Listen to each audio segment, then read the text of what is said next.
When you say LeBron and AD already, they're title contenders. Kawhi Leonard pulled off a heist. Recruiting Paul George to the Jerry West Clippers. Kawhi Leonard said the king who? Kyrie is going to kill it in Brooklyn. We're here to build. We're not saying we're a championship team right now. Pat Riley speaks Jimmy Butler's language. Kemba Walker has arrived. I'm just excited to see what the new look's going to be.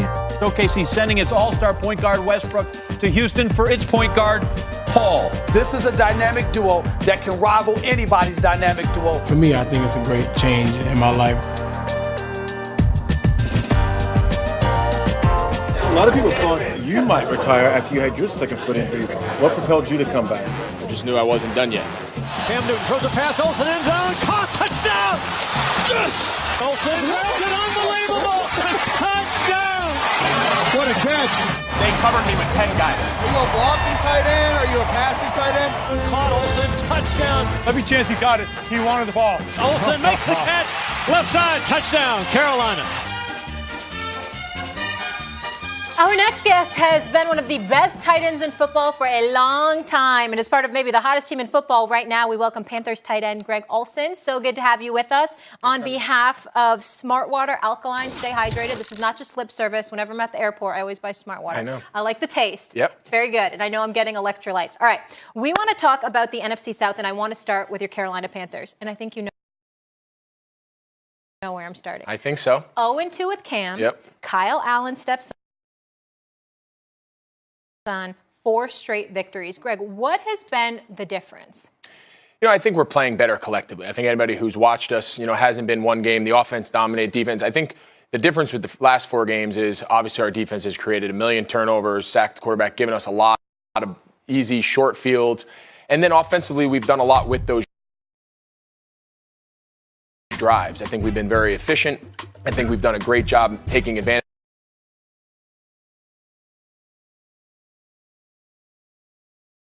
of those opportunities, take advantages of short fields, quick change at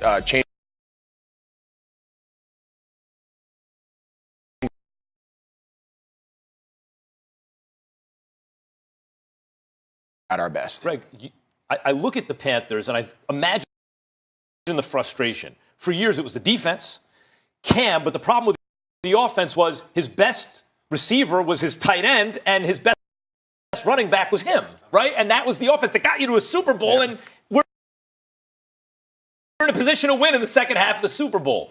Now, all of a sudden, Cam's hurt, you're 34 years old, and now you get Christian McCaffrey, who now your best receiver is actually a running back, but he's also a great running back. Yep. What do you think? Like, have you and Cam talked about it? Have you considered it yourself? Like, damn, where was this guy when I was 29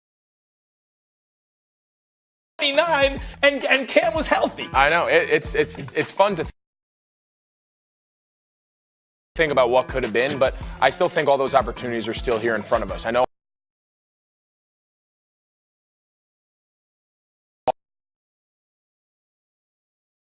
pick from last year, Curtis Samuel, he was the same draft class as Christian, is as incredibly fast and dynamic with the ball in his hand, had a great game last week over in London. We are very young and talented if you take me and Cam out of the equation as far as age goes, but it's fun to see what these young guys are able to do, and as we continue to put this thing together and continue to evolve as the season goes on, I think we have a lot of opportunities to be pretty dangerous, especially when you add in that our defense is playing at that 2015 Super Bowl run level. Well, nobody's going to think about taking you out of the equation. Cam Newton, some would argue, might be another matter entirely, simply because the team is winning and Kyle Allen is doing such a great job in his absence or whatever. We know he's not Cam when Cam is 100%. But educate us about the kind of dilemma, not just from an organizational perspective, but from a player's perspective, to support the guy that is winning for you right now in the moment, while in the same breath being sensitive to the guy that has carried this franchise on his shoulders for so many years, knowing that if he's 100%, he's going to be ready to come back and take his spot, and that could potentially disrupt everything you guys have been doing. Yeah, I think what you said is the key. I think right now we feel like everyone needs to pick a side. I know our fan base, and there's Cam supporters, there's Kyle Allen supporters. I think as a team, collectively, to a man, we understand what Cam has meant to this organization and still means to this organization. I know personally what he's meant to my career. I've been on record saying he's one of the best things that ever happened to my career. Coming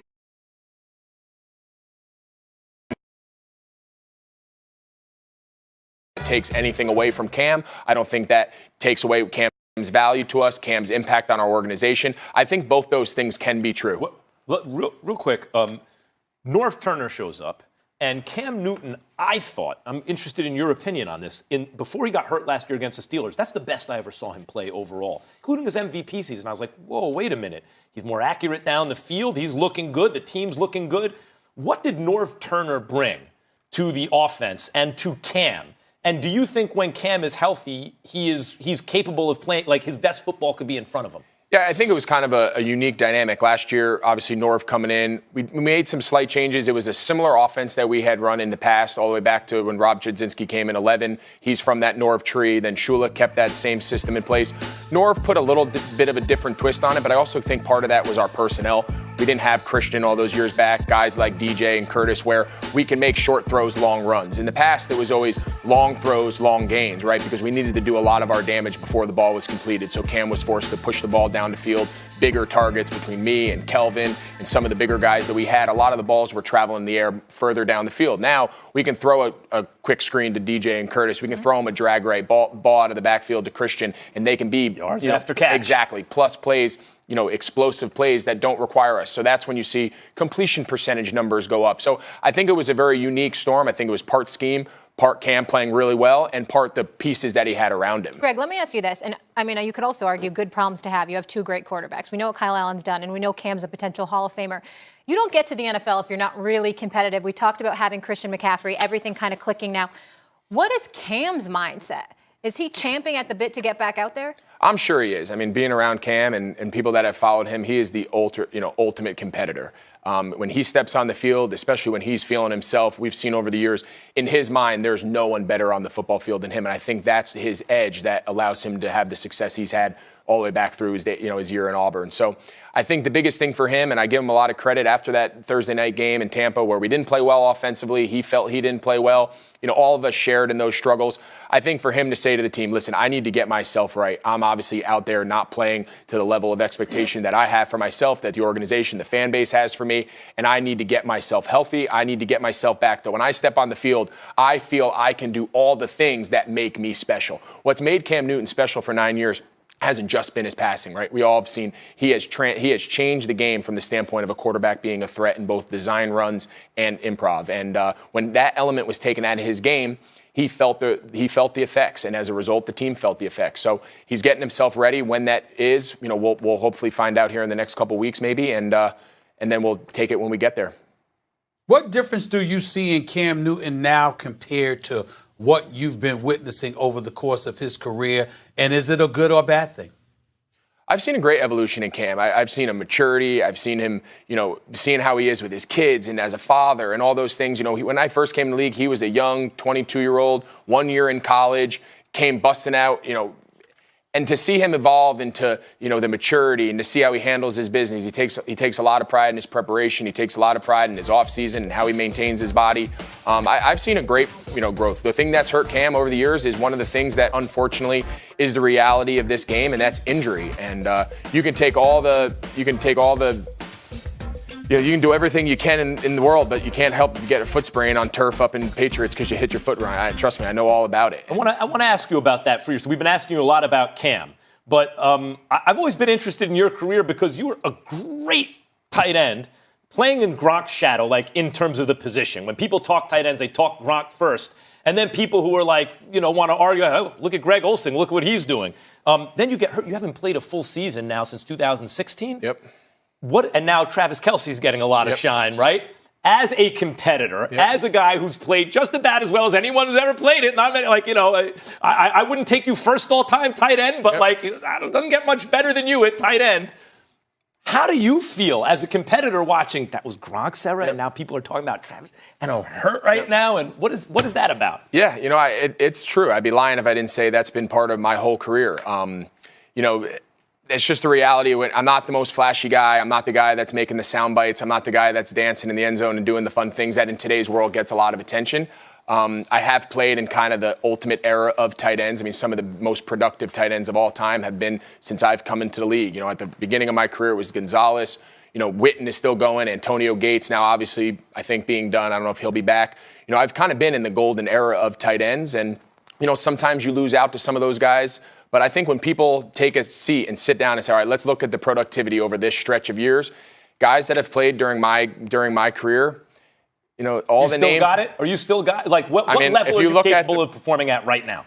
I don't think there's anything any of the guys in the league that are much younger than me, what they can do. A lot of it, obviously is opportunities. I have a lot of other talented guys in my offense that we're going to spread the ball. It's not 2015-16 anymore where I'm getting 1,000 yards every year because I'm getting 110 targets. And that's okay with me. But I know what I'm able to do. And I think when people take a look at my production over my career, you can stack it up against any of these other guys. And I think people would be surprised at where I fall on that list. And the reality is I'm ahead of a lot of these guys. And it was quieter. It was in a run-first offense. But that's okay. I never was the guy that was out there trying to be the most popular guy, be the most, the guy that everyone's talking about. I take a lot of pride in being productive. Those 2 years obviously were difficult. I went 10 years without missing a game, and then 2 years where I was just really struggled with this foot. And I'm feeling good now. I feel like I'm able to run again for the first time in 3 seasons. And it's been fun. Look forward to it. Yeah, no question. Before we let you go here, I try to always stay hydrated. Don't want to be puffy on camera. Yeah. Try to drink a gallon of water a day. Tell me what you're doing with Smart Water. So I've been on with you guys before. We've talked a lot about. My wife and I are very involved in our community back in Charlotte. Our child TJ, he was born with a very serious heart condition. Gave all his treatment at Levine Children's Hospital. So our program that we run there, the Hardest Yard, we have on Monday coming off this bye weekend. We have our first annual Hardest Yard Fit Fest. It's at the Panthers facility in their practice bubble, and Smart Water Alkaline, they're one of our big partners, helping keep